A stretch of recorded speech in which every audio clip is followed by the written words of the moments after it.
ఈరోజు Feb 24th. ఇంకా spring రాకపోయినా సియాటల్లో మాత్రం బయట చూడడానికి బ్రైట్గా ఉంది, కొంచెం వెచ్చగా కూడా ఉంది.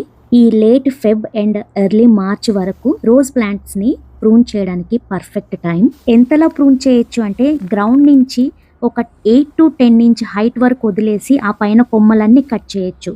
ఇక్కడ మీకు ఇమేజ్లో చూపిస్తున్నాను కదా, ఈ విధంగా చేసేయచ్చు. కానీ నాది చాలా వీక్ హార్ట్, నేను అంతలా కట్ చేయలేను.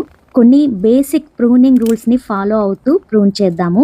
ఫస్ట్ రూల్ ఏంటి అంటే 3 Ds అంటే డెడ్ అంటే బ్రౌన్గా డెడ్ అయిన స్టెమ్, దాన్ని కట్ చేస్తున్నాను. తర్వాత డ్యామేజ్, వింటర్ విండ్ వల్ల కొన్ని స్టెమ్స్ ఉంగిపోయి ఇరిగిపోతాయి కదా, వాటిని కట్ చేస్తున్నాను. తర్వాతది డిజీజ్గా అంటే లైక్ బ్రౌన్ స్పాట్స్ ఉన్న స్టెమ్స్ని వాటిని కట్ చేసేస్తున్నాను. ఇది బేసిక్ 3 Ds రూల్ మాట. అది అయిపోయినాక పెన్సిల్ రూల్ ఏంటి అంటే పెన్సిల్ కన్నా టైనీగా ఉన్న స్టెమ్స్ని కట్ చేస్తున్నాను. సో ఇక్కడ చూస్తున్నారు కదా, ఆ స్టెమ్ అనేది ఎంత టైనీగా ఉన్నాయో, సో వాటిని కట్ చేసేస్తున్నాను. ఇలా ప్రూనింగ్ చేయడం వల్ల మనకి ఆ షూట్స్ చూస్తున్నాం కదా, ఆ వచ్చే షూట్స్ అన్నీ నైస్ స్ట్రాంగ్ హెల్దీ స్టెమ్స్గా గ్రో అవుతాయి.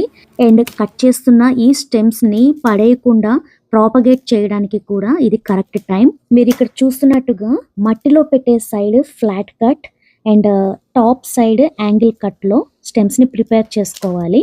ఇవి డైరెక్ట్గా మీరు పాటింగ్ మిక్స్లో పెట్టేసి మొత్తం చక్కగా మట్టంతా తడిచేలా నీళ్ళు పోసేసి అలా ఇంట్లో పెట్టేశారు అంటే మీకు హ్యాపీగా రూట్స్ వచ్చేస్తాయి అండ్ కొత్త గులాబీ మొక్కలు రెడీ అవుతాయి. ఇంట్లో ప్లేస్ లేదు అంటే ఈరోజు మీకు ఇంకొక కొత్త ప్రాపగేషన్ మెథడ్ చూపిస్తాను. మీరు స్టెమ్స్ని కట్ చేయకుండా ఇలా చెట్టుకి ఉన్నప్పుడే ఈ కొమ్మల్ని మనం ఏదైతే కట్ చేసి పడేద్దాం అనుకున్నామో ఆ కొమ్మల్ని కట్ చేయకుండా చెట్టుకే ప్రాపగేట్ చేసుకునేలా ఇప్పుడు ఈ మెథడ్ని చూపిస్తాను. ఇక్కడ మీరు ఎక్కడ వరకు అయితే స్టెమ్ని కట్ చేస్తాం అనుకున్నారో అక్కడ ఒక 1 ఇంచ్ స్పేస్లో ఆ కొమ్మకి ఉన్న గ్రీన్ పెచ్చుని తీసేయాలి. సో అది మాత్రం, ఆ పెచ్చు మాత్రం తీసే విధంగా ఇప్పుడు చూస్తున్నారు కదా, నేను ఇక్కడ తీస్తున్నాను, అది వచ్చే విధంగా దానికి ఘాట్లు పెట్టి మీరు నెమ్మదిగా ఆ పెచ్చుని తీసేసేయాలి. అలా తీసేసి ప్రిపేర్ చేసుకుని ఏదో ఒక పాలిథిన్ కవర్లో లేకపోతే ఆ డిస్పోజబుల్ వాటర్ బాటిల్లోనూ దేంట్లో ఒక దాంట్లో కొంచెం మట్టిని ఫిల్ చేసి టైట్గా ఒక పాకెట్ లాగా తయారు చేసి, తర్వాత మనమైతే ఎక్కడైతే కొమ్మకి పెచ్చుని తీసేసామో ఆ పెచ్చుని కవర్ చేస్తూ ఈ సాయిల్ బ్యాగ్ని గట్టిగా కట్టేసి కవర్కి చిన్న చిన్న ఘాట్లు పెట్టేస్తే మనం నీళ్ళు పోసినప్పుడైనా లేకపోతే వర్షం పడినప్పుడైనా సాయిల్ తడుస్తూ అక్కడ రూట్స్ ఫామ్ అవ్వడానికి హెల్ప్ అవుతుంది. అలా మనకి కొత్త గులాబీ మొక్క కూడా రెడీ అవుతుంది. సో ఇలా Zone 8లో మటుకు